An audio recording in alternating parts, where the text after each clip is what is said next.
The True Crime Society podcast contains adult themes and violence and is not intended for all audiences. Listener discretion is advised.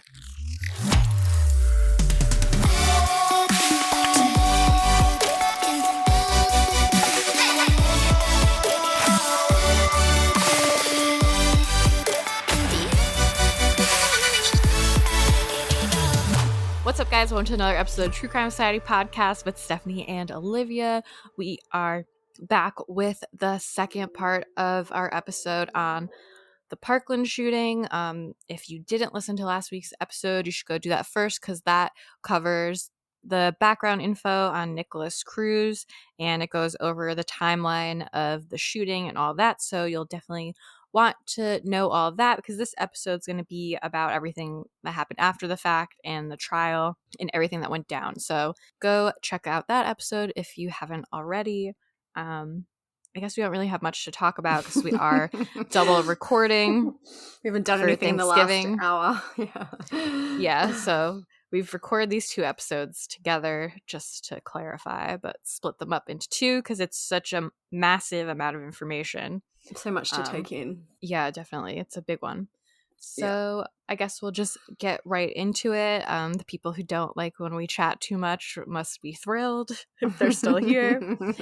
So we'll get into it starting from right after Nikolas was arrested, basically.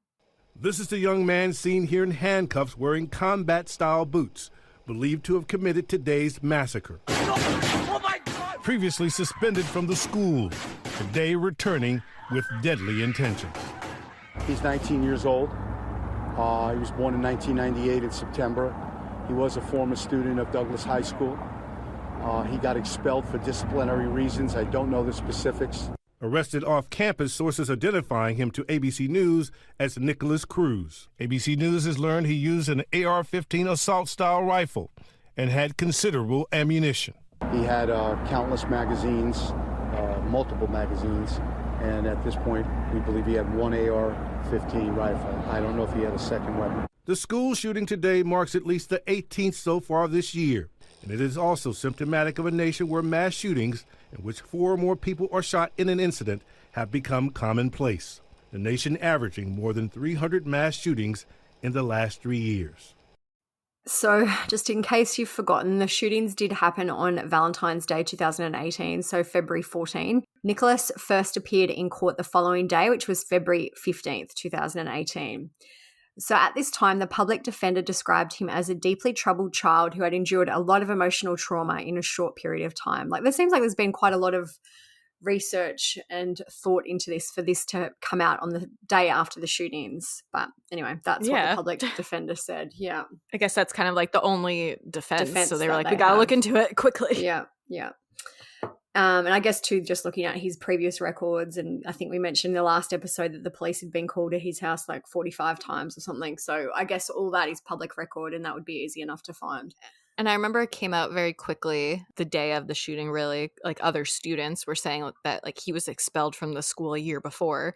So kind of already started, if you start from there and go backwards, like, you'd see he was expelled from school because of bad problems. And other students were kind of talking about his bad behavior right away. Yeah. He got kicked out of school last year. A lot of people, he always had guns on him and stuff like that. So it was, I'm with Bruno. Call her, talk to her, please. So he was a kid kicked out of school? No, I gotta go.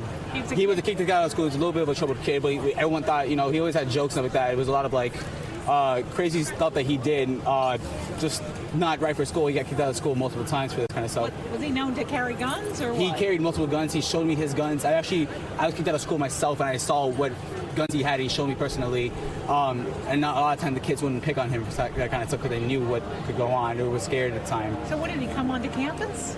I guess so. That's what the word is. My mother just called me a few seconds ago to tell me that it was Nikolas Cruz. How do they know that? She's watching the news currently. All right, and was he a junior, senior when he got kicked out? When he got kicked out, I believe he was a junior, I could say. I'm not sure. Did you ever expect this?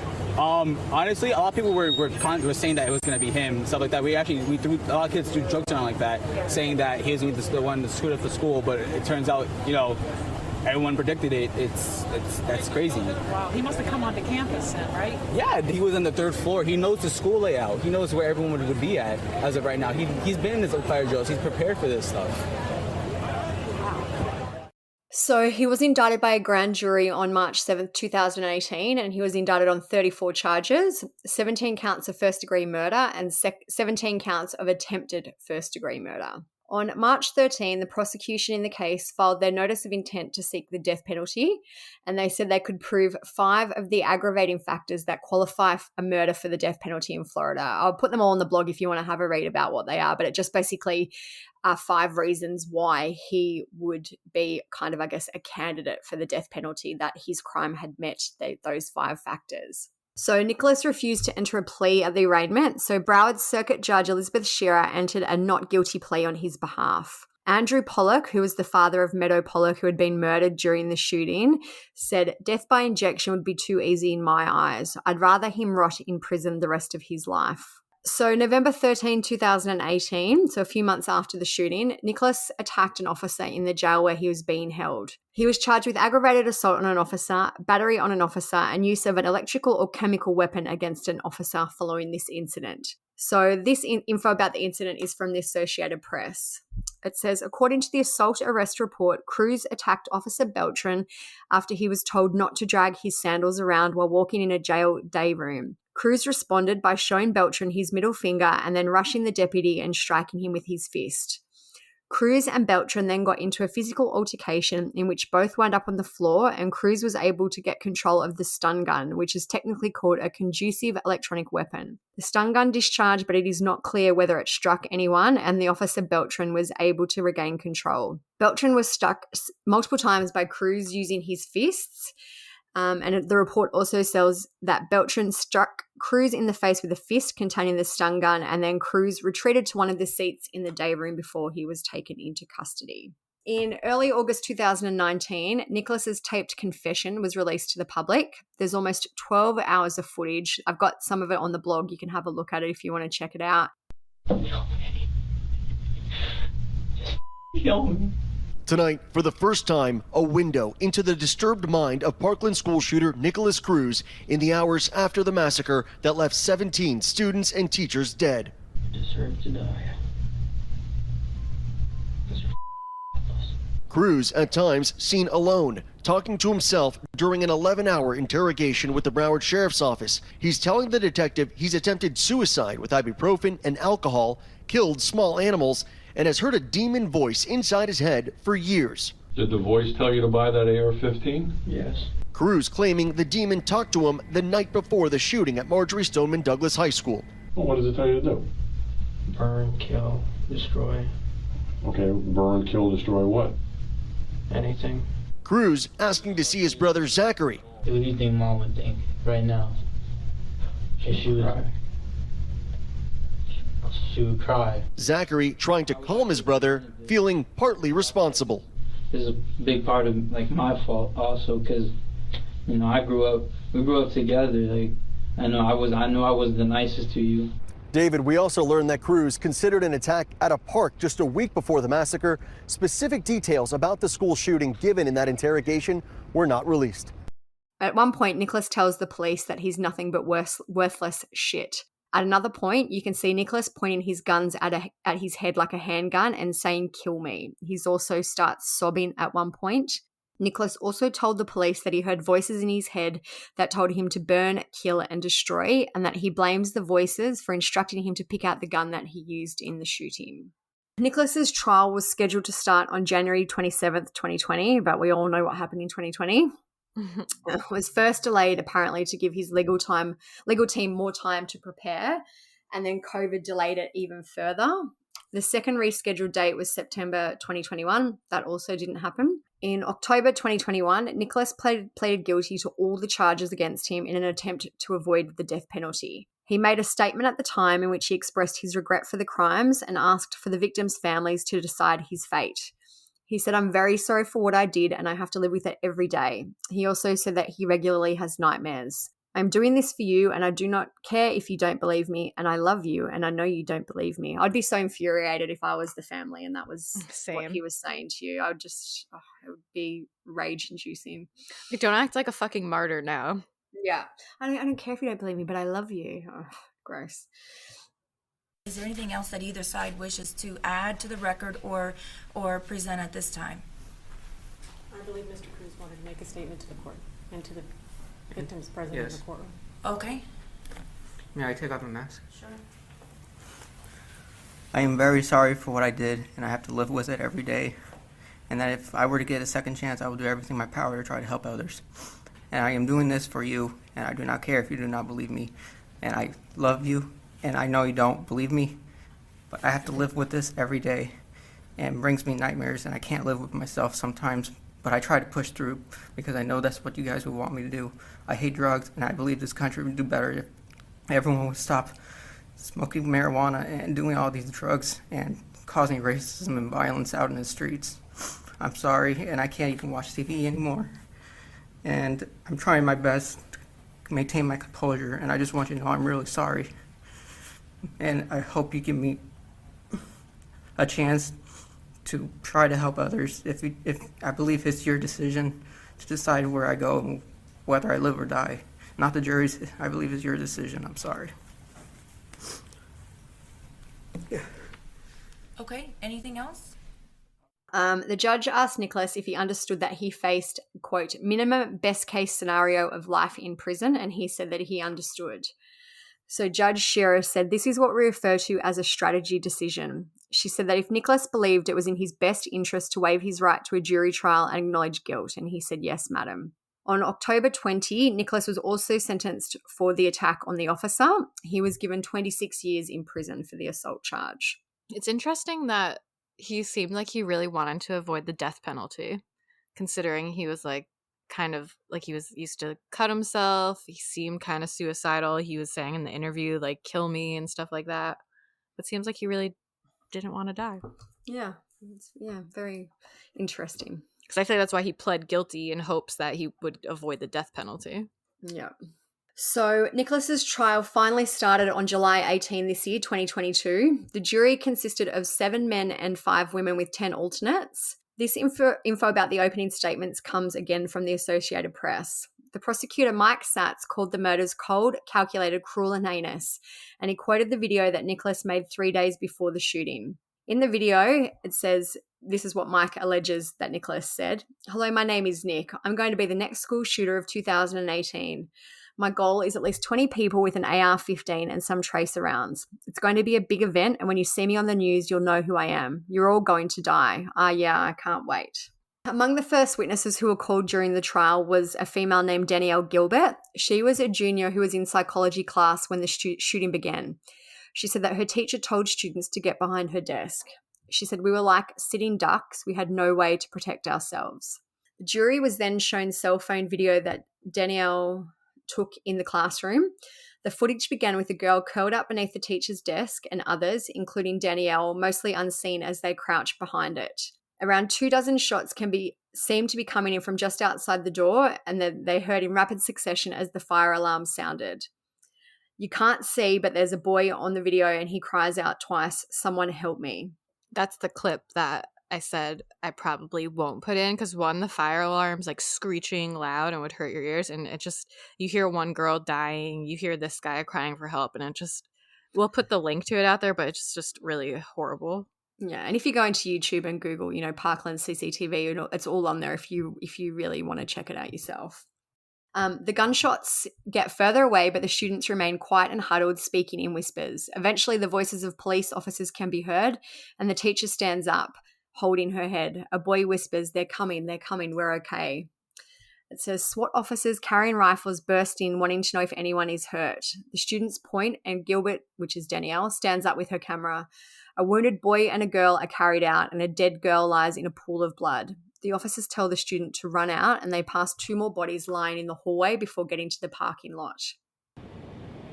Calvin, as you can imagine, this is a very painful and excruciating day for family members. Think about it, listening to how their loved ones were so brutally shot and killed. Some had to leave the courtroom while others did stay in their seats, visibly upset and crying. This is all just so heartbreaking to watch. And we must warn you, some of the audio that you're about to hear may be very difficult to listen to. Grief-stricken families in court on day one of the penalty phase trial, holding on to one another while listening to gut-wrenching and heart-stopping sounds. Chilling 911 calls and videos played in court from the day of the horrific school shooting. Tony Montalto, who lost his daughter Gina, closing his eyes. Fred Guttenberg and his wife Jennifer, whose daughter Jamie was killed, clutching one another. Fred shaking his head, Jennifer painfully covering her ears when hearing the gunfire. Then sounds that cut like a knife. Screams following the shooting playing out in court. Come on, follow me, follow me, follow me. Okay, please. Hug the wall. Go. For some loved ones, the audio is too much to bear, quickly leaving court. Earlier in the day, State Attorney Michael Satz recalled that horrific day, going moment by moment, shot by shot, and naming victim after victim. Peter Wang was shot 13 times. Max Schachter listening in, horrified and pained by the details. A grief that he knows all too well. His son Alex was only 14 years old when he was killed. He tweeted photos of his son with a caption reading, "I love you, Alex." Alyssa Alhadeff also tweeting a photo of her daughter Alyssa, writing, "Remembering Alyssa Alhadeff." So during the opening statements, a relative of a girl who died in that classroom yelled for prosecutors to turn the video off before the court asked for the woman to be quiet. The defense did request a mistrial over this outburst, but it was denied.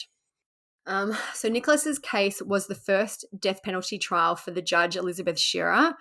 The jurors would eventually vote 17 times, one for each of the victims, on whether to recommend capital punishment. So this information is about the death penalty voting process. I feel like this trial is a little bit different because it's not to determine his guilt. He's admitted his guilt. The trial was solely just to determine if he would get the death penalty or not.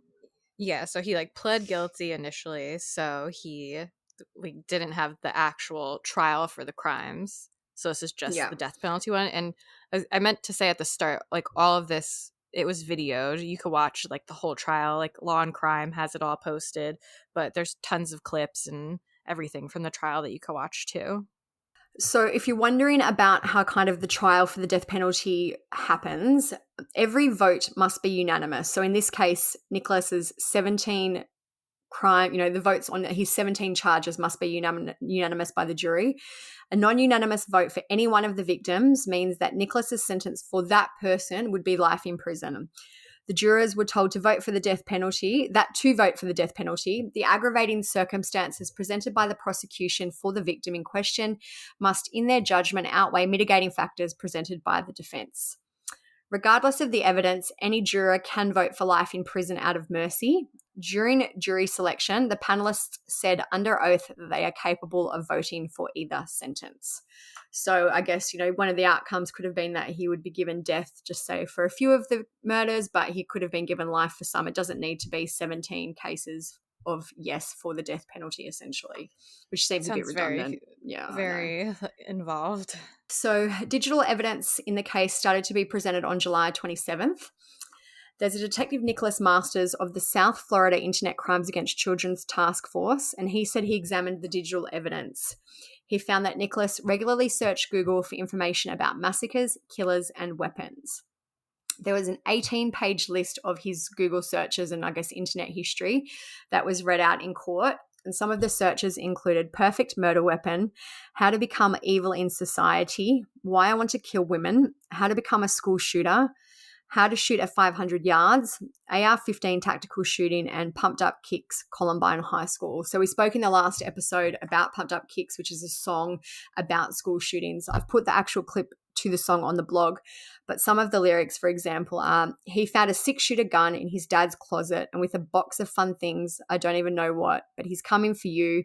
All the other kids with the pumped up kicks, you better run, outrun my gun. All the other kids with the pumped up kicks, you better run faster than my bullet. So I think most people would be familiar with that song anyway.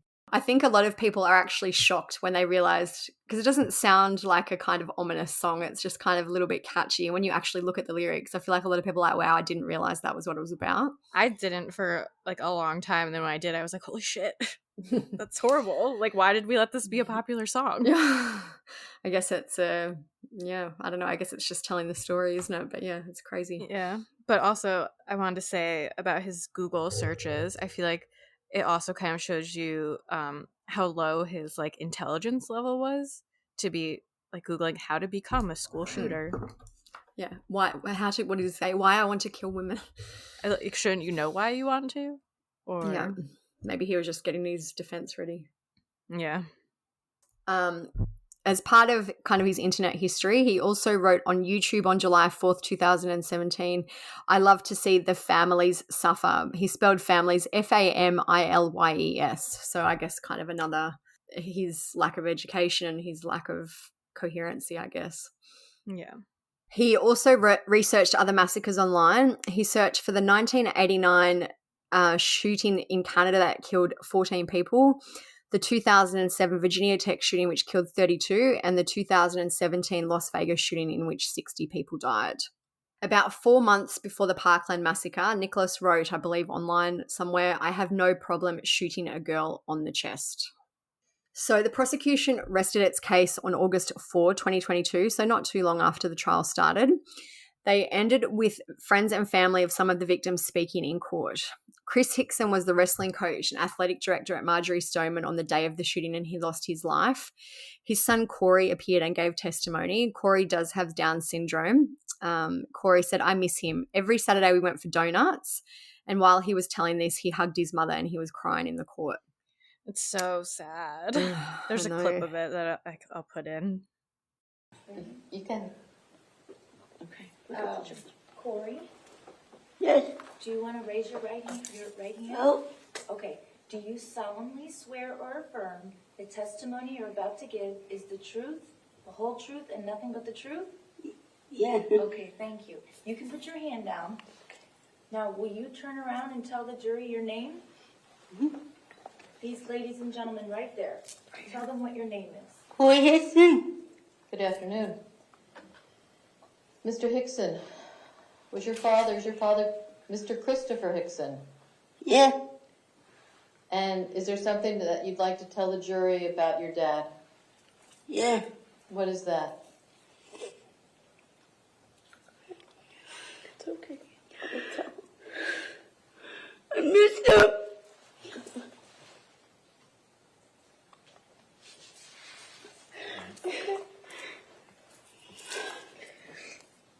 Is there something about donuts that you want to tell us? What was your favorite thing to do with Daddy? Yeah. Tell him. You can tell us. Every Saturday we went to Denny Donuts and walked back. Okay. Thank you very much. Chris's oldest son, Thomas, also testified via Zoom. Thomas is in the US Marine Corps, and he testified about the ripple effect his father's murder continues to have on his family, friends, and the community.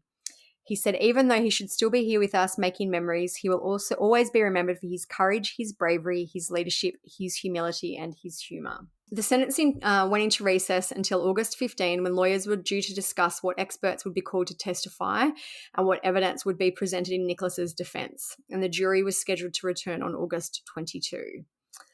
On August 20, though, some drawings that Nikolas made were released to the public. They're all online. I've popped them on the blog too, so you can have a look. But this info about them is from Fox News. It says, several drawings show automatic weapons and various ammunition. Others show monstrous faces, pentagrams, and the words, "Hail Satan."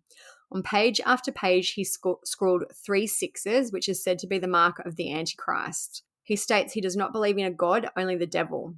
"I do not want to be bothered by anyone," he wrote. "I cannot wait to die. Blood, blood, I only want to see blood fall." And he also wrote that he hopes there is another mass shooting. At one point, he wrote about his loneliness and his desire to be buried with a woman after his death. And on one page, he scrawled the very issue at stake in his trial, whether the jury will decide whether he will get the death penalty or spend his life in prison. He wrote, "I do not want life. Please help me go to death row." So just to be clear, all these drawings were made while he was in jail. They weren't made before the shooting. They were made after. You can see them online. They're very childlike, like kind of stick figures. There's one of him, I am assuming it's him, at the front of a classroom shooting his gun at 4 people sitting behind desks. I was gonna say, if you remember the Ethan Crumbly's drawings, or when we talked about the Bever family, their drawings are all very similar. Yeah, there's one where he's written warning classified information. He spelled classified incorrectly. It's got like a bunch of smiley faces. One looks like a bit crazy, and it says something radioactive. Like that, basically, you would think maybe an 8 or a 10-year-old had drawn these photos. These, there's one that looks like kind of like a devil. I don't even know what it is, like a devil face, and he's written, "I hate you all, hail Lucifer." The most detail in the drawings is almost in the guns. Like all the people are just stick figures, whereas the guns have a little bit more effort. Like you could tell what kind of gun he's trying to draw. Yeah. On August 22nd, Nikolas's defense team began their argument in court.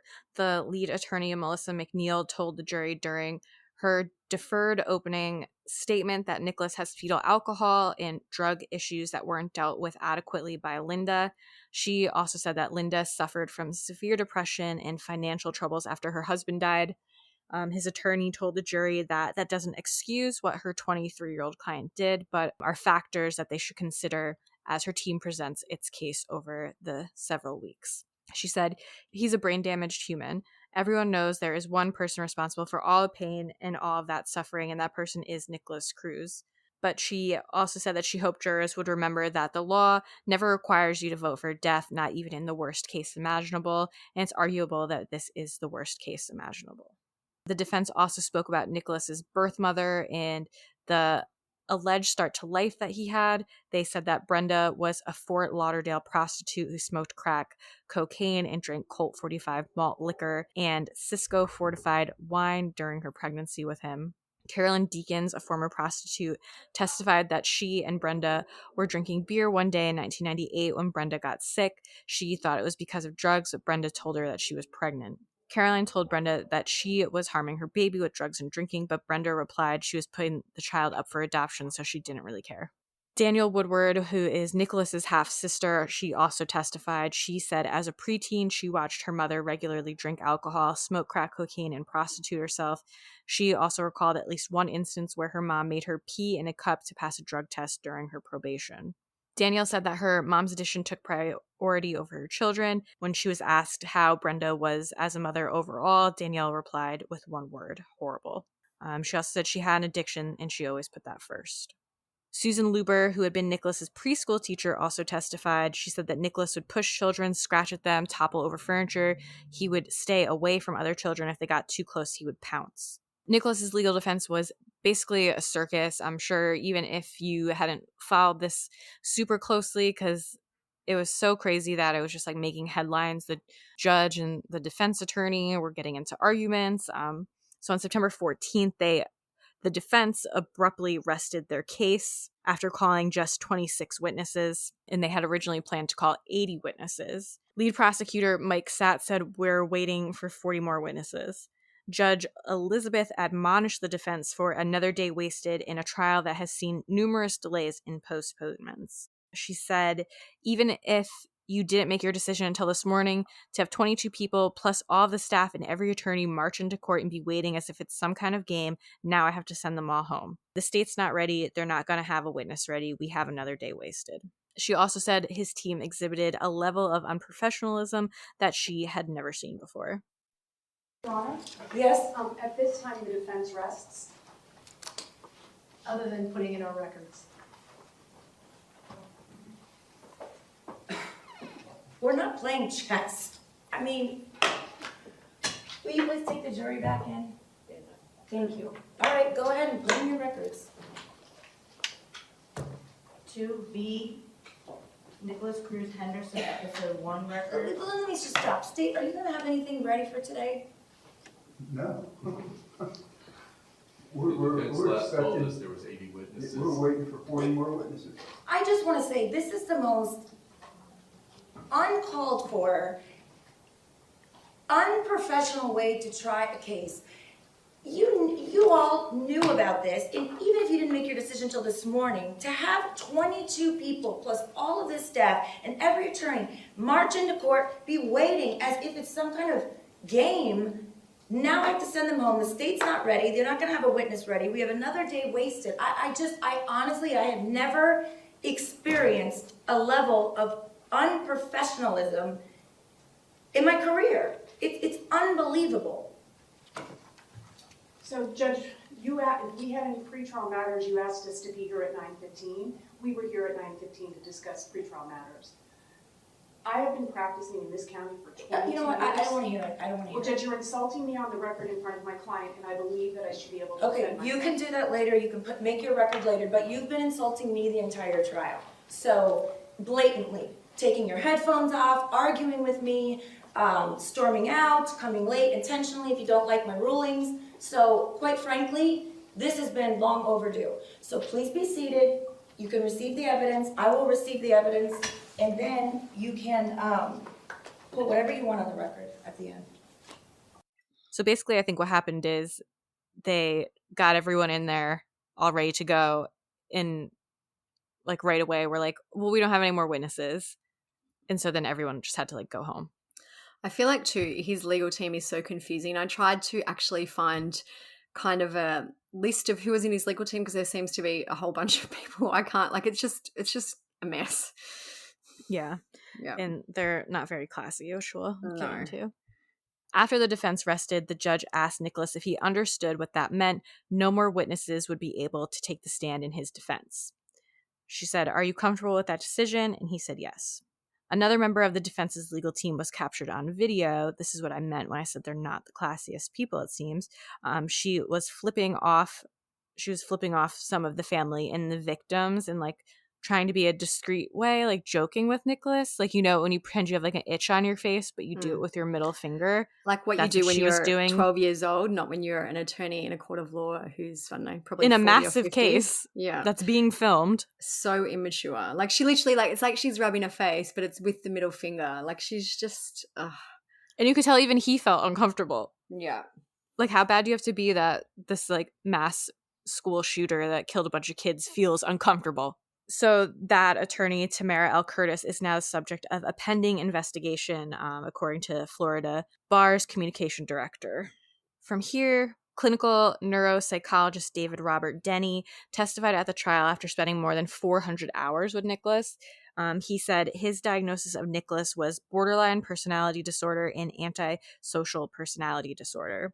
He said that Nikolas didn't meet the criteria for fetal alcohol spectrum disorder, and he also said that Nikolas was responsible for grossly exaggerating his psychiatric problems in tests. So, seems like Nikolas kind of knew this could be his out, maybe, like pleading insanity. Not to say he didn't have mental health issues. I think he clearly did, but according to this doctor, it seems like he kind of leaned into it to make it seem even worse than it was.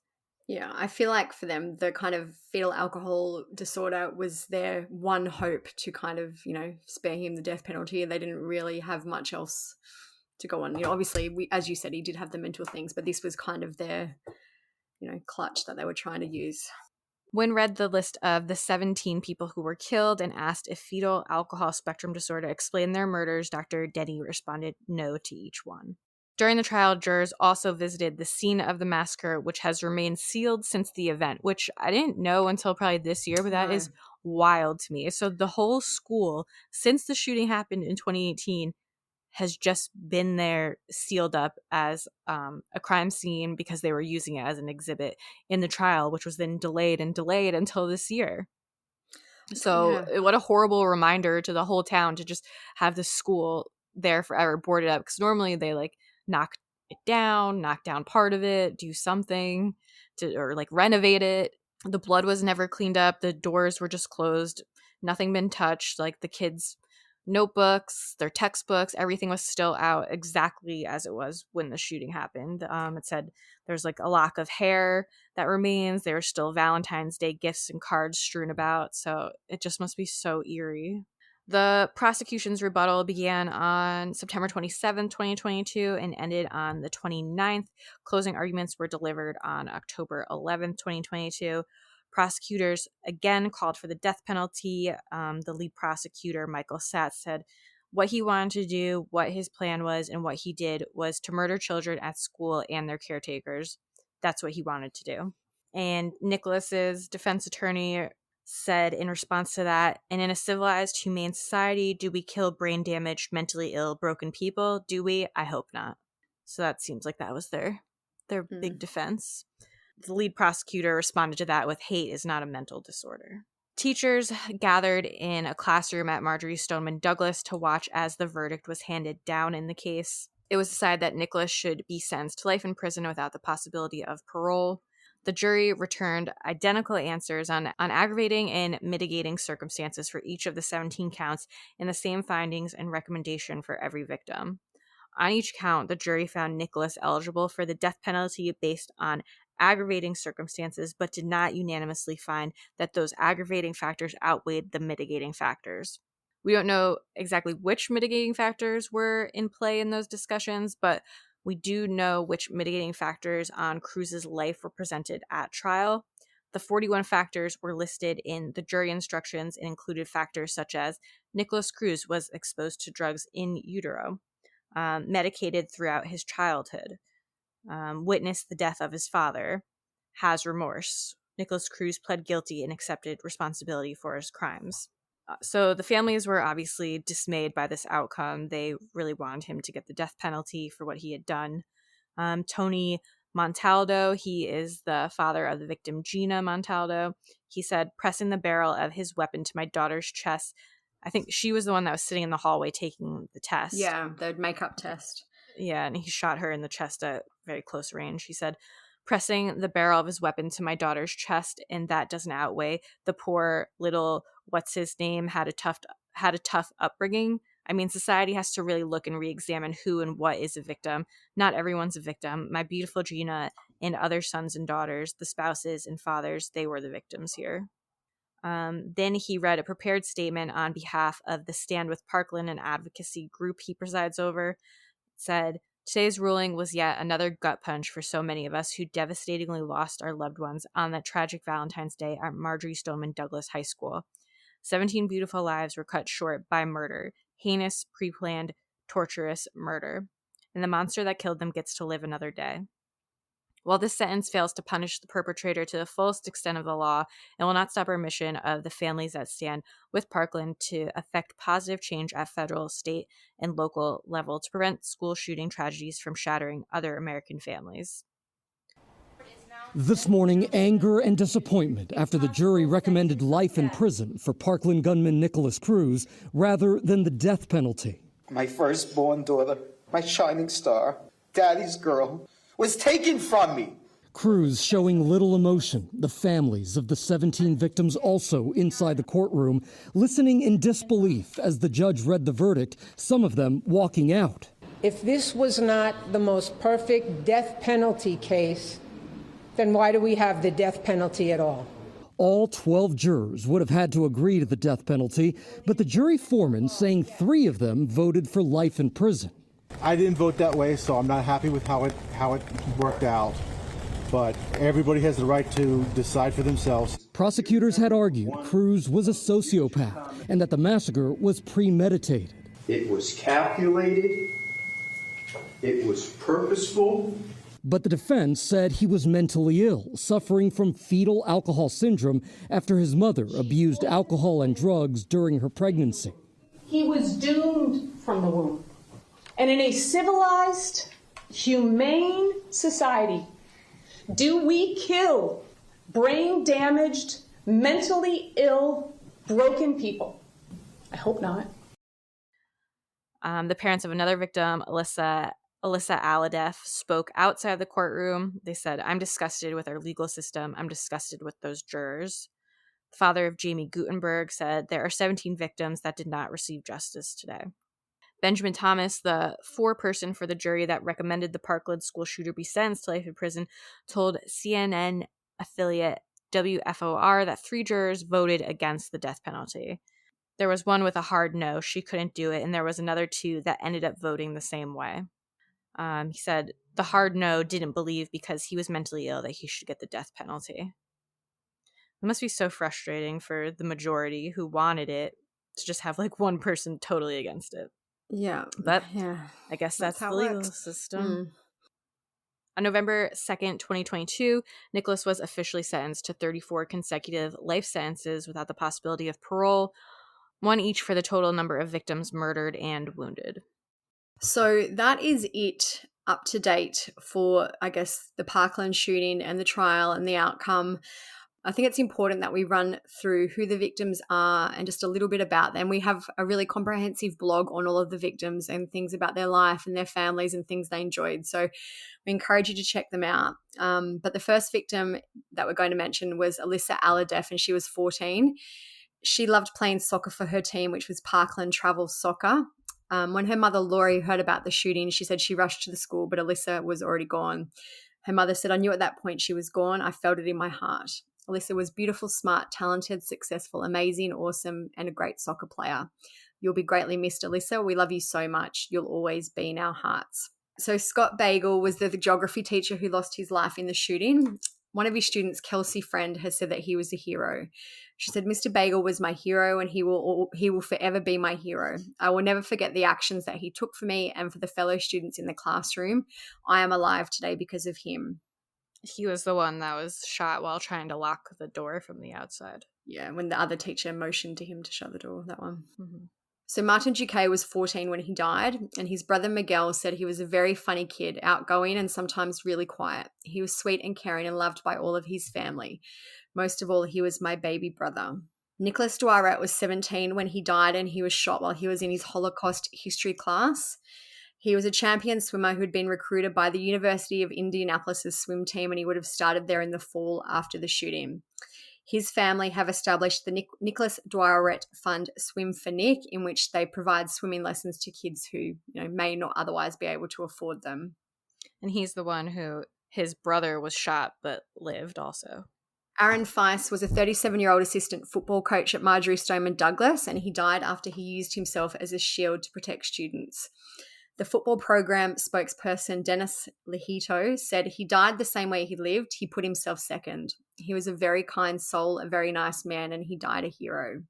Jaime Guttenberg was 14 when she died, and her aunt Ellen told the New York Times that Jaime loved to dance and sometimes she went on for hours.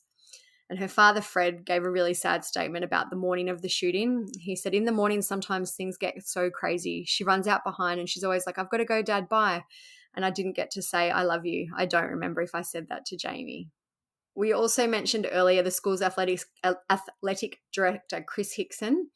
Chris deployed to Iraq in 2007, and his wife said he loved being an American and serving his country, and he instilled that in our family and his kids. Luke Hoyer was 15 when he was killed. His grandmother Janice said he was a good kid. He never got in trouble. He was the last of my daughter's children that still lived at home. And his mother said about the day of the shooting, she said, "I love you, Lukey Bear," and he said, "I love you too, Mum."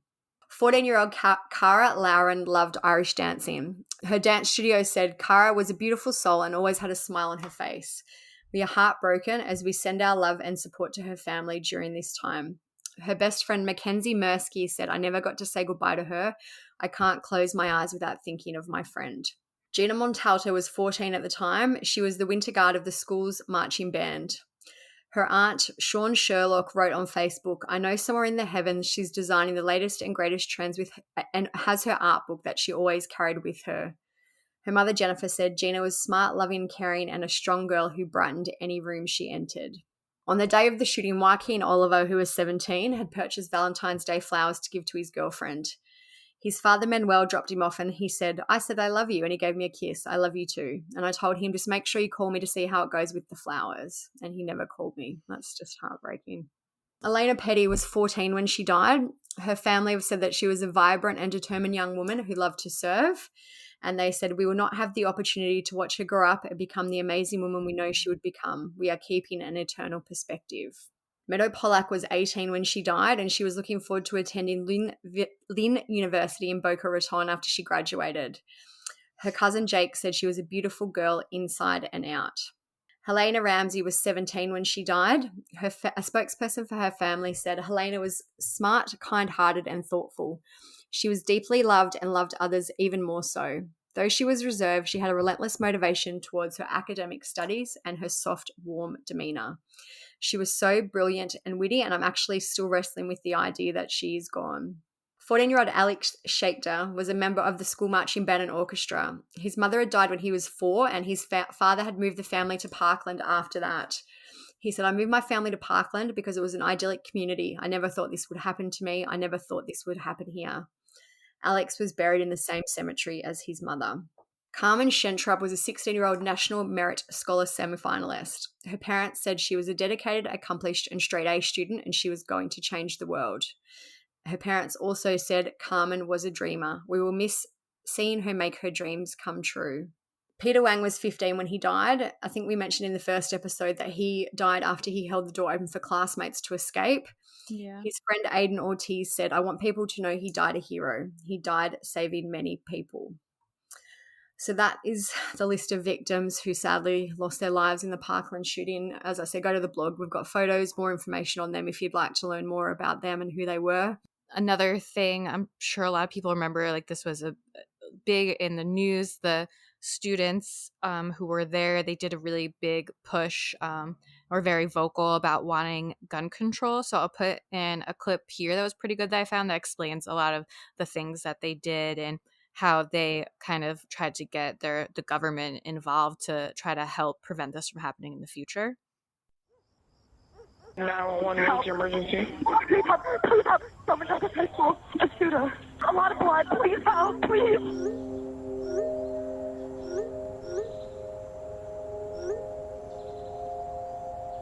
In February 2018, our school, Marjory Stoneman Douglas, was attacked by a gunman. My goal is at least 20 people with an AR-15 and a couple tracer rounds. Location is Stoneman Douglas in Parkland, Florida. My teacher yelled code red, and a code red means that there's an active shooter on campus. Oh my God! Hands, put your hands up, please. Put your phones away, The SWAT team were yelling at us. They were like, run, run, run. As I'm running, like I couldn't help but look around, and it was just the scariest image. It was like I'm looking at death. Like, this is death.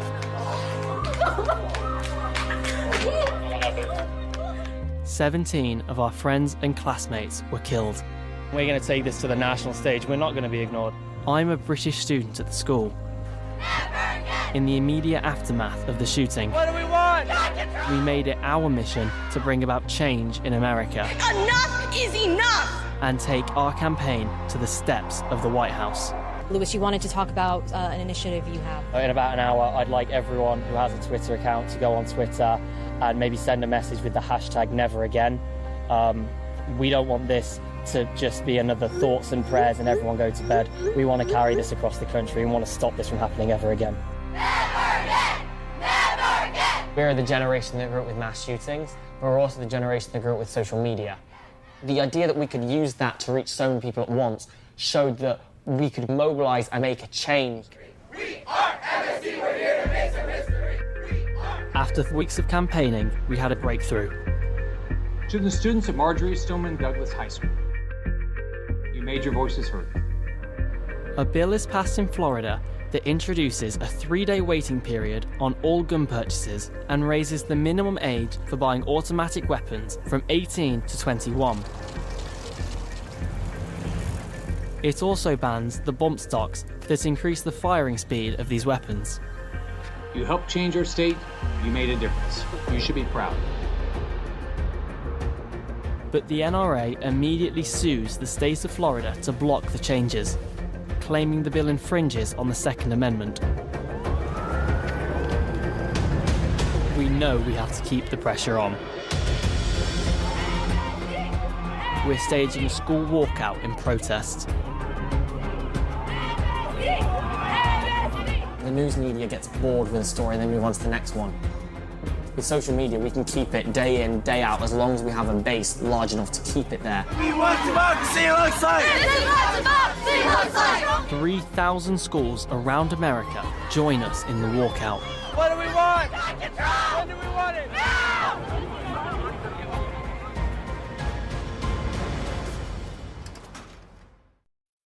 And I found another article too, just from August 2018, which is the same year as the shooting. And it basically talks about how this event kind of sparked some legislation change and reform in terms of restricting gun access. It says that there was 50 new laws just in 2018 which restricted access to guns, ranging from banning bump stocks to allowing authorities to temporarily disarm potentially violent people. There was a gun control organisation who spoke at the time, Alison Anderman, and she said legislators are starting to realise that mass shootings can happen in their state anytime. So I guess that's one, good thing to come out of this horrible tragedy.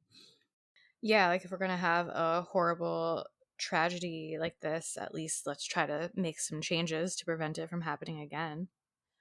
Yeah, there's an interesting graph which I'll put on the blog too, and it's got gun control legislation, kind of, I guess, the increase in it since Parkland. It grew, like, quadrupled after Parkland, which is, I guess it shouldn't be surprising, but also it shouldn't have had to happen either.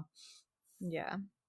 Even just like, I was going to say at the start, but I didn't. Even just like talking about school shootings, I don't know if you feel the same way. Like, it always seems almost taboo because we get messages from people being like, don't talk about the shooter, like, because a lot of times it's, I guess, generally accepted that people do it for the notoriety. kind of fame and notoriety. Yeah. But I'm also like, as a society, have to talk about it. And I feel like a lot of people ignore it also because it's just so scary and heartbreaking.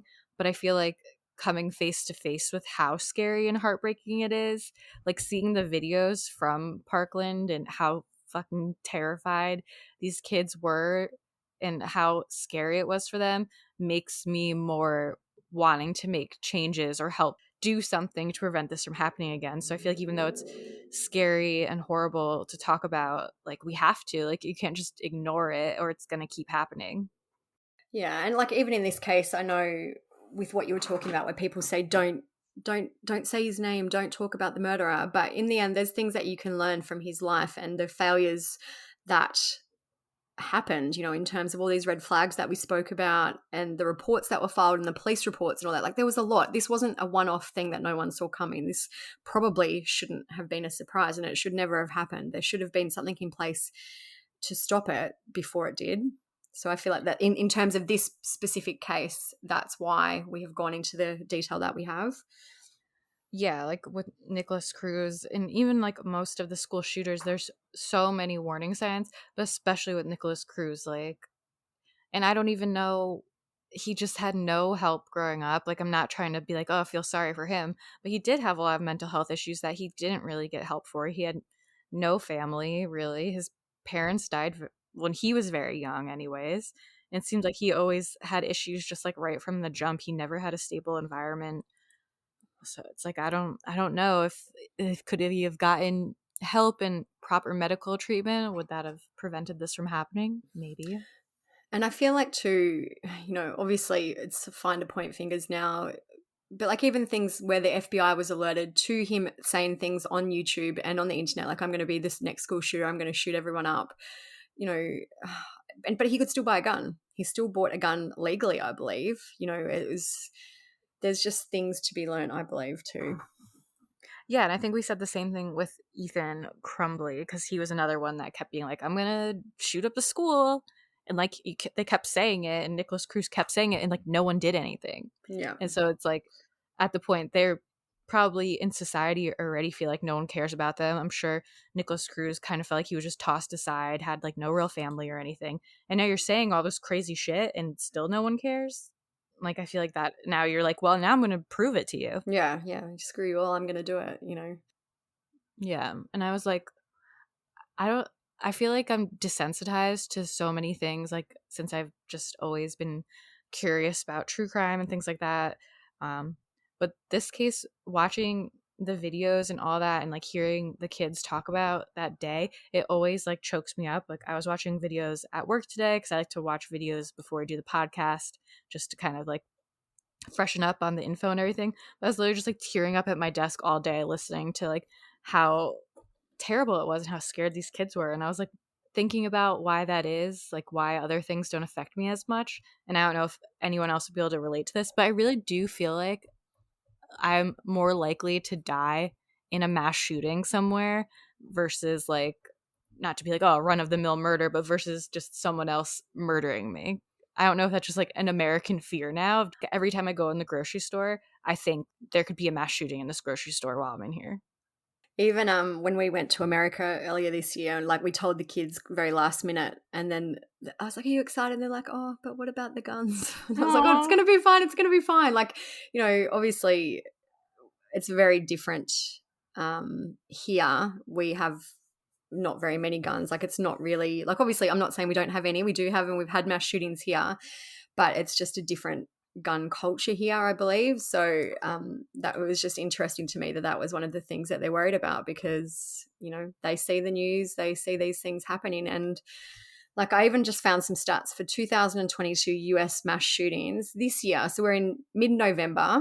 There's been 662 mass shootings in the USA, which a mass shooting is characterized as where there are 4 or more fatal and non-fatal injuries, not including the shooter. So 662, 671 people dead from mass shootings, and 2,616 people wounded. Mm-hmm. It's crazy. 3 occurred at a school or university, and 2 occurred at a place of worship. So I'm guessing 1 would be Uvalde, off the top of my head, for the school. Yeah, it's scary. Honestly, I think about it anytime I'm in a place that is crowded, even if I go to something that's supposed to be fun, like a sporting event or a concert, I'm always looking around being like, okay, if something happens, this is the exit I'm going to go to, or this is where I'm going to hide. And it's really sad that like I'm supposed to be doing something fun, and that's what I'm thinking of. And even we went to Letterkenny live at Madison Square Garden a few months ago, and they must have been doing like construction outside or something, but like there was just like loud bangs in the middle of the show, like out, you could hear that they were like outside, and it was kind of muffled, but you could kind of feel the vibe of everyone being like, is this it? What's that? Yeah.